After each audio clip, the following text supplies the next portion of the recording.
This channel is proudly sponsored by EraScapes. Check out the Patreon for audio dramas, free previews and exclusive tiers featuring music, content creation and all things related to professional creativity. You will find the link in the description and in the pinned comment. Hi, welcome to this part of my review featuring Castle Ultima. If you haven't seen the other parts of my review, featuring this old school style tabletop RPG, please check out the playlist in the description below. This time we are going to talk about the core rules.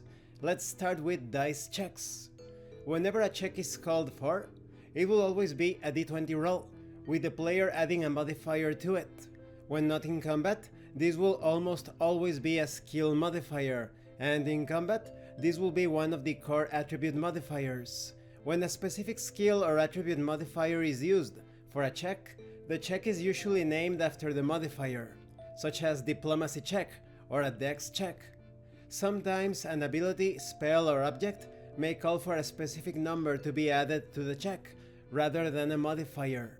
When it comes to skill check difficulty, for any skill check, the Game Master will give you a target number. The result of your check's roll needs to be equal to or higher than the target number for you to succeed in the check.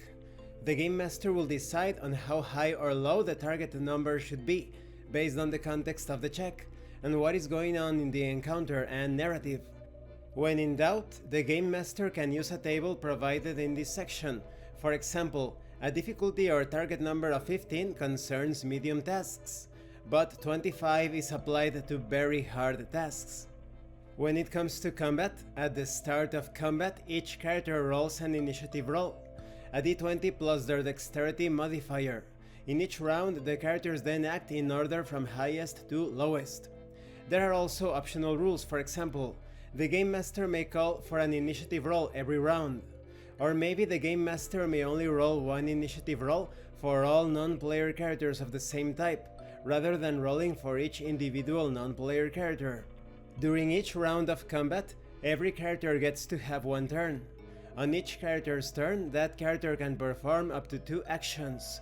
This could be moving up to his current speed per action, casting a spell, using a racial, class or profession ability, performing a ranged or melee attack, interacting with the environment, and so forth.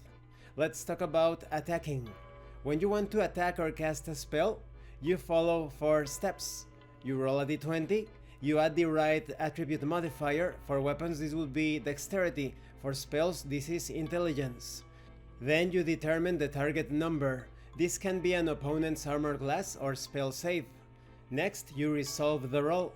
If the roll plus modifier is higher than the opponent's armor class or save, then it hits.